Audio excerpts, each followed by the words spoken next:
Serial Anupama में आज के आने वाले एपिसोड में आप देखेंगे कि राखी देवी कहती है कि इतना ज़्यादा एक्साइटेड तो किंजल के उम्र की बच्चियां भी नहीं होती जितनी तुम ज़्यादा हो रही हो इतनी अधेड़ उम्र में। तब बोलती है व्हाट यू मीन अधेड़। तब कहती है वही तुम्हारी आधी से ज़्यादा उम्र। तब बोलती है ओ नो, इतनी भी ज़्यादा मेरी उम्र नहीं है। अच्छा अगर है भी तो क्या हो गया, और मेरी शादी तो नई नई है ना, और नई नई दुल्हन तो ऐसे ही घर जाती है ना। तो बोलती है बात, तभी मना कर देते हैं बापूजी और बोलते हैं कि नहीं लीला रहने दे। और यहाँ पर बोल देती है कि अच्छा वी एक काम करो ना, प्लीज़ सेल्फी लेते हैं ना, अब ये मौका बार बार तो नहीं आता ना, प्लीज़ एक सेल्फी हो जाए, घर ही तो जा रहे हैं ना। अब ये टाइम तो निकल जाता है लेकिन यादें रह जाती हैं। वनराज कहते हैं पहले कम तमाशा हुआ है क्या जो दोबारा तुम तमाशा करने की कोशिश कर रही हो। तब बोलती हैं कि क्या तमाशा करने की कोशिश कर रही हूँ मैं।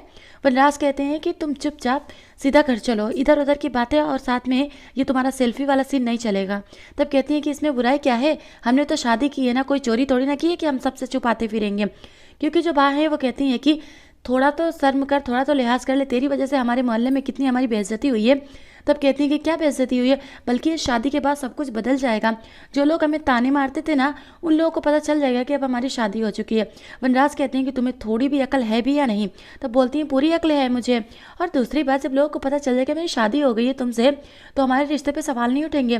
तो अनुपमा जो है जाकर कार में बैठ जाती हैं। अनुपमा को ये बातें अच्छी नहीं लगती। बोलती है काव्या कि अनुपमा तुम जल्दी से ठीक हो जाना, ठीक है, लेट्स गो वनराज। आप सभी लोग तो घर ही आ रहे हैं ना, तो वनराज हम भी चले, क्योंकि अनुपमा से आप सबको मिलने का तो मौका नहीं मिलेगा ना। वनराज हमारी नई नई शादी हुई है, प्लीज़ चलो ना, ऐसे एंजॉय करते हुए जाना है। तब बोलते हैं कि नई नई शादी हुई है लेकिन पहली शादी नहीं है जितना तुम एक्साइटेड हो रही हो। राखी देवी कहती हैं बापूजी आप हमारी गाड़ी में आ जाइए, आप लोगों को वहाँ कंफर्टेबल होगा। सभी वहाँ से चल देते हैं और अनुपमा बोलती हैं अपने मन में कि सच में वाकई में मेरा एक नया सफ़र शुरू हो रहा है यहाँ से। सभी बहुत ज़्यादा ही उदास होते हैं, कोई किसी से कोई बात ही नहीं कर रहा है। तभी पाखी कहती है मम्मी आपके बिना जीना कितना मुश्किल है ना, हम तो एक पल भी आपके बिना नहीं रह पा रहे थे, लेकिन अब कैसे रहेंगे। बोलती हैं कि बस 2 गली छोड़कर तो हम वहाँ रहने वाले हैं ना, तो ऐसे परेशान क्यों हो रही है। तो तब कहती हैं कि मम्मी 2 गली छोड़ के रह रही हैं, हमेशा साथ में रहना और बार बार मिलने जाना, इन दोनों में बहुत फ़र्क होता है। तब कहती हैं कि अच्छी तरह से फ़र्क होता है, लेकिन इसमें फ़र्क करने की क्या ज़रूरत है। तब कहती है मम्मी आपके बिना हम कैसे रहेंगे। और समर कहता है कि रोज़ रोज़ उस घर में लड़ाई झगड़ा हो, काफ़ी जा रही ना वहाँ पे। तब कहती हैं कि अच्छा ये बता कि लड़ाई झगड़ा होगा कैसे, जब सामने वाले कुछ बोलेगा तो जवाब भी मत देना ना, क्या ज़रूरत है किसी को कुछ कहने की। यहाँ पर सभी बहुत परेशान होते हैं। बापूजी कहते हैं कि पता नहीं है अनुपमा के बिना उस घर में कैसा लगेगा, कैसे रहेंगे हम उस घर में। और यहाँ पर राखी देवी अपने मन में सोचने लगता है बहुत ज़्यादा इंटरटेनमेंट होने वाला है। बोलती हैं बाकी क्या करेंगे, रहना तो पड़ेगा, मुझे तो उसे अब ताना भी देने का मन नहीं कर रहा है, अपनी पुरानी बहू ही मुझे चाहिए। यहाँ पर जो वनराज हैं उनके पास बैठी हुई है काव्या और उनको चिप्स खिला रहे हैं। तब बोलते हैं मुझे नहीं खाना है, नो थैंक्स थैंक यू। तब कहती हैं कि अच्छा ठीक है तो मुझे खिलाना। तो वनराज घूरते हुए उनकी तरफ देखते हैं और ये जो ड्राइवर है उन्हें देख रहे हैं तो उनको अच्छा नहीं लगता। यहाँ पर किंजल कहती है कि मम्मी आपके बिना बिल्कुल अच्छा नहीं लगेगा। तो बोलती है नंदू मम्मी यानी कि अनुपमा आंटी आपके साथ तो मुझे वहाँ पर रहने का मौका भी नहीं मिला। तब बोलती है कि अरे तुम सब इतना परेशान क्यों हो रहे हो, वो क्या है ना कि कभी हम मन का सोचते हैं तो नहीं होता है, और जब सोचते हैं मन का कि हो गया तो अच्छी बात है, नहीं होता तो उससे भी अच्छी बात होती है, क्योंकि कान्हा जी की मर्जी ही तो होती है। अगर ऐसी बात है ना तो तुम लोगों को परेशान होने की कोई ज़रूरत नहीं है।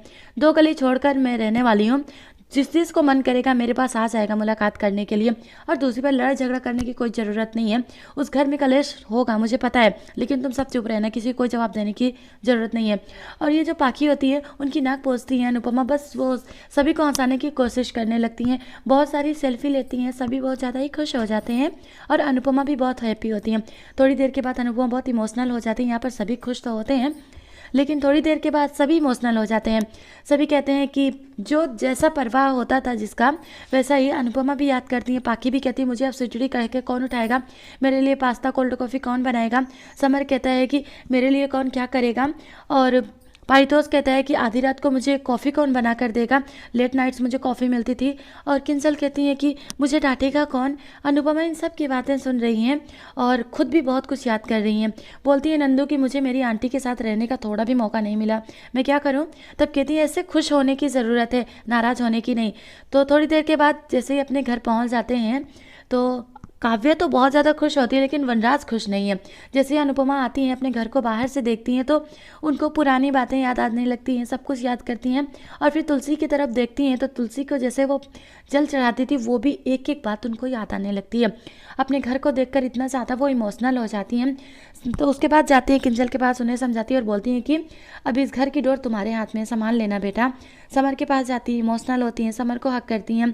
सभी अनुपमा को चाहते नहीं कि वहाँ से जाएं, फिर भी अनुपमा वहाँ से जाती हैं। थोड़ी देर के बाद वो पहुँचती हैं काव्य के पास और बोलती हैं कि तुम इस घर की बहू नहीं बेटी भी हो, इसलिए प्लीज़ इस घर को संभाल कर रखना, कोई भी कलेश करने की ज़रूरत नहीं है।